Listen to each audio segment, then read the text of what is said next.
हे आहे उन्हाळ्यामध्ये आपल्या शरीराला थंडावा देणारे कोकम, ज्यापासून मी घरी बनवलेले आहे कोकम सिरप। त्यासाठी हे सगळे कोकम मी स्वच्छ पाण्याने धुवून कोरड्या पडक्याने पुसून घेतलेले आहे। त्याच्या आतमधला पांढरा गर मी काढून टाकलेला आहे, तसेच त्याच्या देठाकडचा भागही काढून टाकलेला आहे।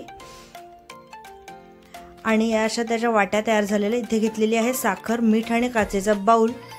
आता या कोकमाच्या प्रत्येक वाटीमध्ये आपल्याला मावेल इतकी साखर घेऊन त्याचे थर या काचेच्या बाउलमध्ये करायचे आहेत। मध्ये मध्ये त्याच्या मीठ आपल्याला घालायचं आहे।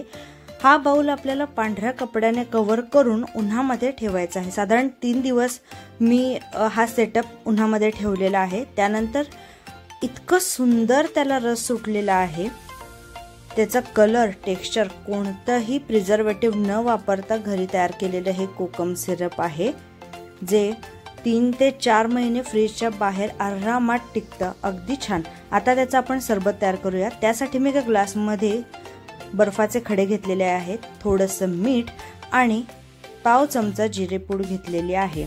आणि सगळ्यात महत्त्वाचा इन्ग्रेडियंट म्हणजे होममेड कोकम सिरपचे इतकं सुंदर टेक्स्चर, कलर आणि कन्सिस्टन्सी आपल्याला मिळालेली आहे। घरात हे सरबत तयार करण्यासाठी किती सोपं आहे तुम्हाला कळालंच असेल। तर हा केलेला पदार्थ तुम्हाला कसा वाटला आणि चवीला कसा वाटला हे मला नक्की कळवा।